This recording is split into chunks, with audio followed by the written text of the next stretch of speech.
I'm going to show you how I make exactly the colors I see in these beautiful petals.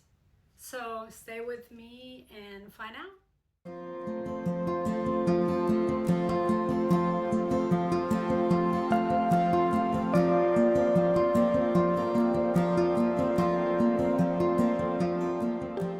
Okay, I'm starting to make the colors of these petals and I lay them out in the palette carefully.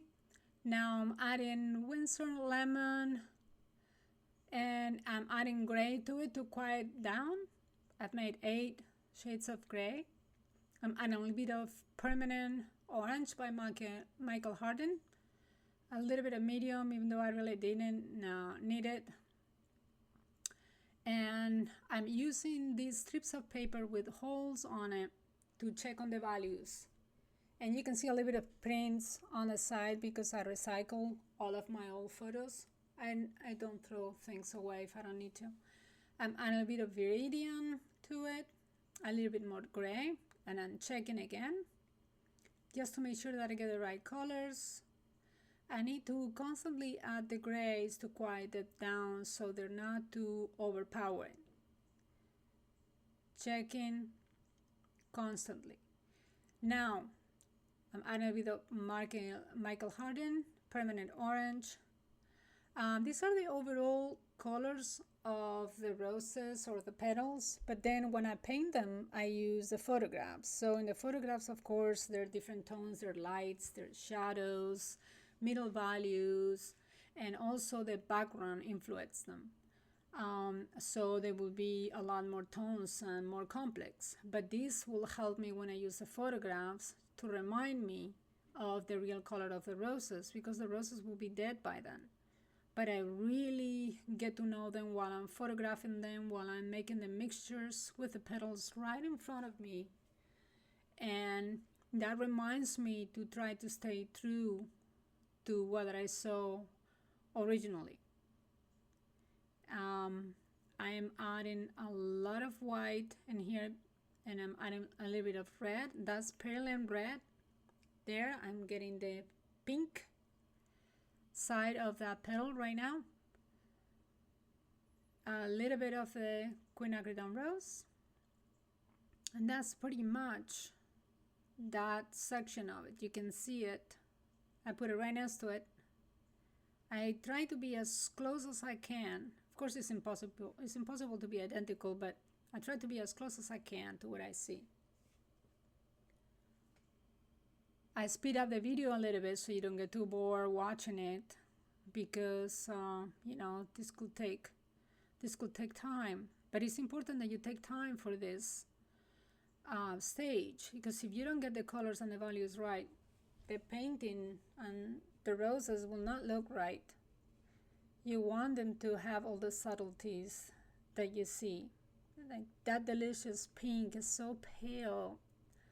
It's so pale. So to get that right, it's just a touch of viridian there. Viridian is the complementary of pink.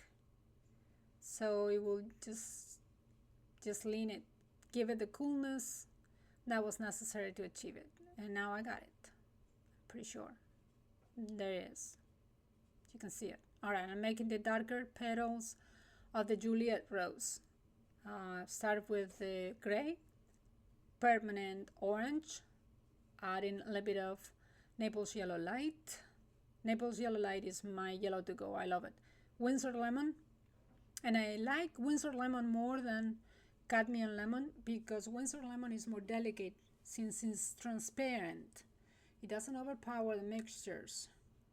I found out that when I was using cadmium lemon, everything turned green and bright yellow in a hurry. I don't like that.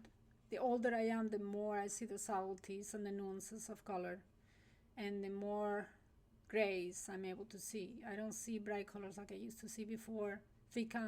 My vision has become a little more sophisticated. Painting the middle of this Juliet rose right now. They're always the funnest and the easiest part to paint in the roses, the middle of it, because that's where the warmest and the most saturated color is. That's when you see all these reds and oranges and yellows. It's just so beautiful. And the base for that is the quinacridone gold brown by Williamsburg.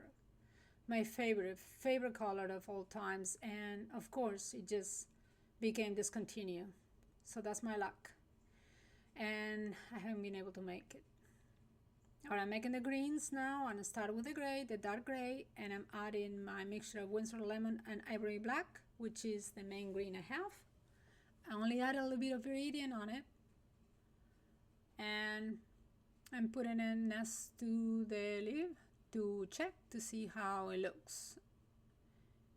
More, see how it doesn't overpower the mixture? That's why I like it.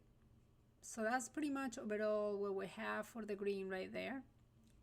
Now I'm gonna make the darker version of that green for the leaf by adding a lot of ultramarine blue to start with.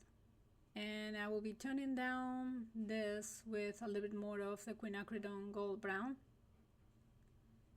There it is, that's the dark part of the leaves right there, in a nutshell. Okay, so now we're starting with the white O'Hara, the white rose. And that's harder because it's a lot lighter than the other one. I start with my lightest mixture of white, adding more white to it. And I'm adding a little bit of warm yellow by Michael Harden. Adding a little bit of Windsor lemon, tiny bit there, not much. A little bit of cadmium yellow. This is the only time in the whole thing that I use a tiny bit of cadmium yellow, and I don't even think it was necessary, but I had it, so there. All right, so we'll check in and see how we got it. And more lemon. A little bit of permanent orange. There it is. We got it.